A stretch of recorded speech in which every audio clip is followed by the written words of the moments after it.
أعوذ بالله من الشيطان الرجيم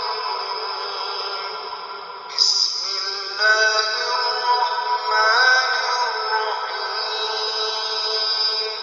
Saya punya sebuah artikel yang saya tulis tentang mutiara Ramadan ini. Yang saya maksudkan adalah bagaimana seorang muslim benar-benar mengambil pelajaran-pelajaran termahal, pelajaran-pelajaran terpenting masa pelatihan Ramadan. Saya melihat Ramadan ini adalah bulan pelatihan, bulan peningkatan skill spiritual kita. Bahkan menggali semua potensi yang ada dari ibadah-ibadah yang bisa kita lakukan kepada Sang Pencipta Allah. Berapa banyak orang yang tadinya belum masuk ke dalam masjid dalam 5 waktu sholat di Ramadan, mereka masuk ke dalam masjid untuk sholat. Berapa banyak orang yang tidak pernah mengerjakan sholat malam, tapi di Ramadan mereka mengerjakan tarawih yang merupakan sholat malam yang dimajukan. Berapa banyak di antara mereka mungkin yang belum pernah membaca Al-Quran, tapi di Ramadan mereka baca Quran, berzikir, bersedekah. Bahkan yang luar biasa adalah Ramadan melatih kita untuk meninggalkan semua keburukan-keburukan. Ya, orang kalau lagi puasa, dia khawatir puasanya bisa batal dengan melakukan dosa-dosa.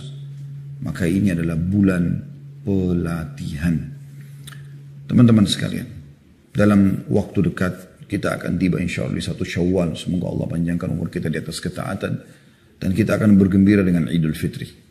Saya berharap Anda merenungi baik-baik apa yang saya akan katakan ini.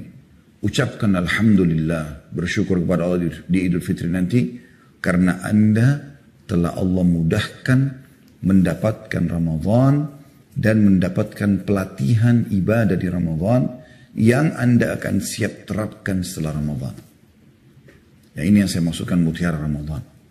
Dan jangan sampai teman-teman sekalian Anda mengucapkan Alhamdulillah tetapi salah sasaran, salah target. Karena Anda mengatakan Alhamdulillah dengan tujuan ya, agar Anda lepas dari tanda kutip penjara ibadah.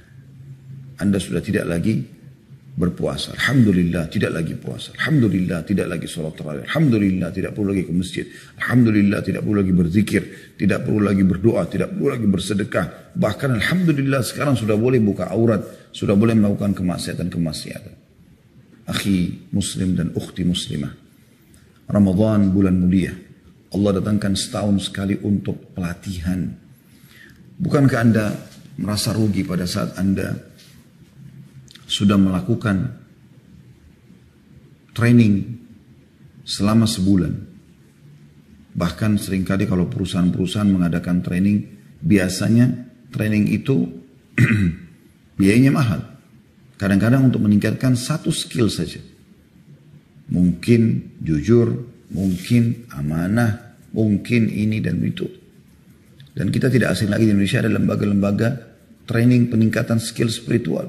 Dan banyak perusahaan yang mengikutkan pegawai-pegawainya dengan tujuan agar mereka menjadi lebih baik. Menjadi lebih baik. Karena trainernya bagus, peralatan yang dipakai juga bagus. Ya. Kita diharapkan dan juga stafnya tentu bagus, berkualitas. Dan kita diharapkan output dari situ juga bagus. Dan memang mereka rasakan. Saya banyak membaca komen-komen dari orang-orang yang telah ikut dari lembaga penelitian, pelatihan, peningkatan skill. Mereka menyatakan kalau mereka merasa lebih semangat, mereka baru memahami, baru menyadari, dan berbagai macam bahasa atau kata-kata yang sering digunakan.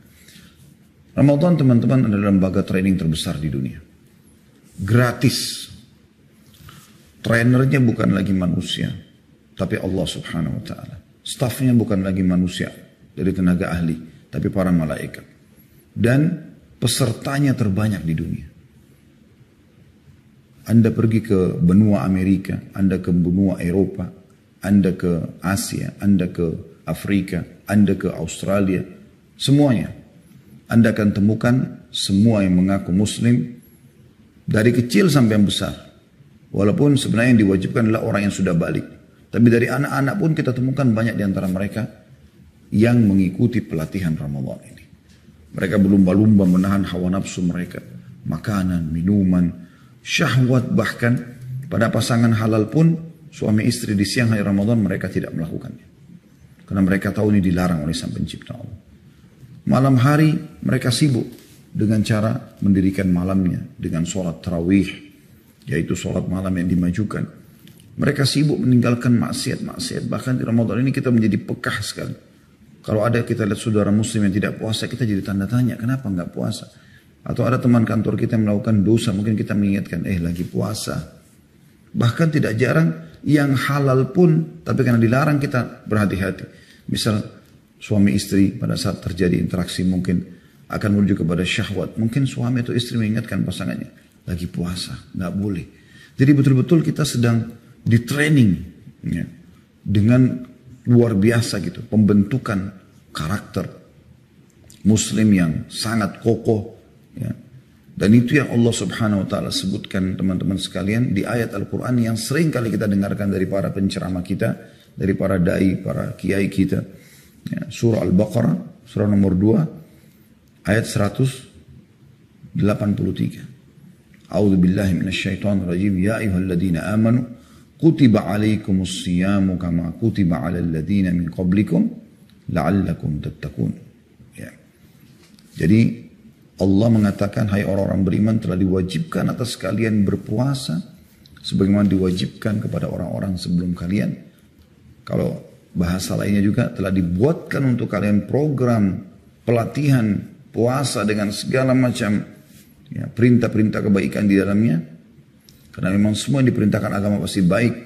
Disuruh jujur, amanah, tanggung jawab, bakti sama orang tua, berbuat baik dengan pasangan, mendidik anak dengan baik, berbuat pada tetangga, menjenguk orang sakit, membantu orang susah, dan segala macam perbuatan. Dan semua yang buruk-buruk memang dilarang oleh agama. Gak boleh bohong, gak boleh menipu, gak boleh mencuri, gak boleh memukul, gak boleh menggibah, gak boleh memfitnah, gak boleh membunuh, dan segala macam pelanggaran kriminal yang dilarang dalam agama. Allah mengatakan telah dibuatkan untuk kalian program puasa sebagaimana dibuatkan untuk program orang-orang sebelum kalian. Targetnya ini agar kalian mencapai tingkat ketakwaan. Apa itu takwa teman-teman? Patuh pada Allah. Patuh kepada Allah. Allah mengatakan kerjakan, kerjakan. Allah mengatakan jangan kerjakan, kita tidak kerjakan. Semua yang wajib dan sunnah kita sibuk lakukan, dan semua yang haram bahkan makruh pun ditinggalkan. Maka itu target dari bulan Ramadan. Dan memang setiap muslim dianjurkan agar masuk ke dalam Islam secara kafah, secara menyeluruh. Anda belum menjadi muslim hakiki kalau Anda masih memilah-milah syariat Allah Subhanahu wa taala. Karena Allah memerintahkan kita untuk menerima semua Islam ini, wajib atau sunnah, meninggalkan semua yang dilarang, haram ataupun makruh. Allah perintahkan dalam surah Al-Baqarah, masih surah yang sama, hanya beda ayat. Kalau tadi tentang puasa 183, ini di ayat 208. Anda bisa buka di aplikasi Al-Quran di handphone Anda, lihat ayat ini. Al-Baqarah surah nomor 2 ayat 208. A'udzu billahi minasyaitonir rajim. Ya ayyuhalladzina amanu udkhulu fis silmi kaffatan wa la tattabi'u khutuwatis syaitan innahu lakum aduwwum mubin. Hai orang-orang beriman, masuklah kalian ke dalam Islam secara keseluruhan. Terima semua ajaran yang ada dalam Islam. Jangan pilih-pilih.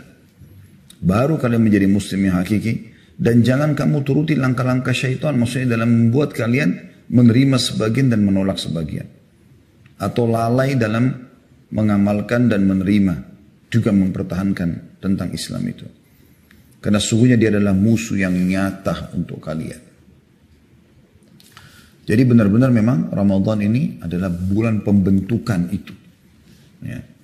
Sayang teman-teman sekalian, Anda sudah training selama sebulan untuk nyetir mobil, gitu kan.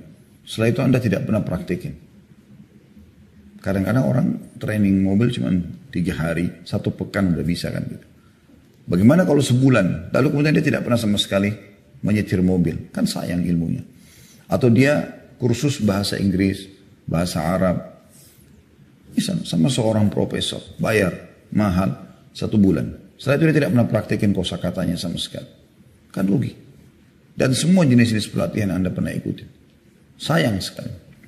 Tujuannya agar Anda meningkatkan skill Anda. Dan memang kita selalu upgrading, kita harus selalu meningkatkan ya, skill kita teman-teman sekalian. Kita jangan pernah puas. Anda walaupun sudah S3 di satu bidang, itu tidak cukup untuk Anda berhenti dalam terus meningkatkan skill Anda. Misalnya kami di bidang agama. Sampai sekarang saya selalu merasa kurang terus untuk belajar agama ini. Terus saja kita menggali, mengulangi. Ya. Kadang-kadang ada yang harus diulangin, kadang-kadang memang ada yang belum kami ketahui bahkan. Dan itu bukan mustahil. Karena keterbatasan kita manusia. Maka kita harus menggali potensi yang ada itu. Baik teman-teman sekalian. Saya akan masuk ke mutiara yang pertama dari bulan Ramadan. Ini sangat mahal. Hasil pelatihan yang Anda harus pertahankan. Yaitu aplikasi puasa. Puasa teman-teman. Puasa ini jangan pernah difahami tanda kutip penyiksaan. Keliru kalau Anda fahamin itu. Harus Anda buang jauh-jauh persepsi itu. Terbukti Anda sekarang sudah 28-29 hari puasa. Tidak ada masalah kan. Tetap aja Masya Allah. Kita tenang. Kecuali orang yang niatnya salah dari awal. Dianggap adalah sebuah bulan siksaan. Tapi itu pun setelah dia laluin kayak kita sekarang sudah melewatkan setengah hari. Mungkin di awal pagi sedikit ada gangguan lapar, haus. Tapi setelah kita mulai lewatin siang, sudah mulai masuk sore. Kita mulai terasa bisa lebih sabar. Kemudian pas azan maghrib, Masya Allah. Seperti Nabi SAW mengatakan di Shaimi farhatan. Orang yang berpuasa akan punya 2 kegembiraan. Farhatun inda fitri. Gembira pada saat dia buka puasa. Karena dia sudah berhasil mengalahkan syaitan dan godaannya. Dan berhasil sampai ke garis finish. Ya. Di azan maghrib dari azan subuh. Kemudian dia pun akhirnya hilang dahaganya. Ya. Kemudian hilang laparnya. Dan itulah yang dimaknakan dalam doa buka puasa yang diajarkan Nabi SAW. Dhahabul dhama'. Telah hilang rasa haus. Wabtallatil uruq. Telah basah semua urat-urat. Wathabatal ajru insyaAllah. Dan pahala sudah ditetapkan insyaAllah. Ya. Puasa ini teman-teman adalah training kesehatan. Training spiritual. Ya. Kenapa saya katakan kesehatan? Ya, tubuh kita ini ibarat seperti kendaraan ya. Kalau dalam 1 tahun Anda tidak pernah servis, gitu kan, maka mungkin akan berbeda secara kualitas dengan kalau Anda servis. Kita bayangkan teman-teman dalam 11 bulan, mulai dari Syawal tahun lalu sampai Sya'ban, ya, 11 bulan. Syawal, Dzulqa'dah, Dzulhijjah, Muharram, Safar, Rabiul Awwal, Rabiul Tsani, Jumadil Ula, Jumadil Tsaniyah, Rajab, Sya'ban, 11 bulan. Kita makan pedas, asin, manis, panas, dingin, semua macam ini. Ya. Apalagi Masya Allah kita di Nusantara terkenal dengan kulinernya yang banyak, Masya Allah. Beragam. Maka Ramadan datang untuk servis ini. Kita sedang servis tubuh kita teman-teman. Makanya jangan anggap pada saat buka puasa itu seperti waktu untuk balas dendam. Makan segala macam hal. Tidak saudaraku. Anda kalau betul-betul ikhlas berpuasa karena Allah subhanahu wa ta'ala. Sebagaimana Nabi SAW mengatakan. Man sama Ramadana imanan wa ihtisaba. Gufir Allah ma taqaddama min dhanbi dalam hadis Bukhari Muslim. Siapa yang berpuasa Ramadan karena keimanan. Yakin perintah Allah. Wa ihtisab dan mengejar pahalanya. Maka dibersihkan dosa-dosanya yang telah lalu. Saya yakin Anda pada saat buka puasa. Tidak merasa lapar. Kami merasakan itu. Kadang-kadang hanya dengan 1-2 butir kurma. Segelas teh hangat. Atau sirup. Atau air putih. Udah cukup. Saya pribadi merasa itu karena kita niatkan. Kemudian sholat maghrib. Habis sholat maghrib pulang boleh kita makan. Bahkan kadang-kadang habis tarawih baru makan. Dan Anda bisa rasakan itu. Pada saat sahur pun. Kita tidak harus makan banyak. Kita makan sedikit cukup. Saya bahkan seringkali pada saat sahur hanya makan beberapa butir kurma. Minum beberapa teguk air. Jarang sekali. Mungkin dalam 1 bulan Ramadan itu cuma sekali 2 kali makan nasi. Coba kita praktekkan sabda Nabi SAW. Sebaik-baik makanan kalian pada saat buka puasa adalah kurma. Dan sebaik-baik makanan kalian pada saat sahur adalah kurma. Bukan berarti Anda tidak boleh makan banyak. Itu hak Anda kalau Anda masih lapar. Tapi sebenarnya tergantung persepsi kita teman-teman. Bagaimana kita memahami kalau puasa itu bukan bulan penyiksaan. Bukan sebuah ritual yang menyiksa. Tapi dia justru untuk kesehatan kita. Ya. Bagaimana tubuh itu pada saat lapar, maka dia akan mengelola, ya, dia akan mengelola sisa-sisa lemak yang ada dalam tubuh kita. Dia akan kelola itu. Otomatis Anda bisa baca dalam penelitian medis juga ada. Ya. Sehingga kegemukan bisa berkurang. Ya. Kalau ada yang mengatakan, oh Ramadan tidak berpengaruh sama saya tidak kurus.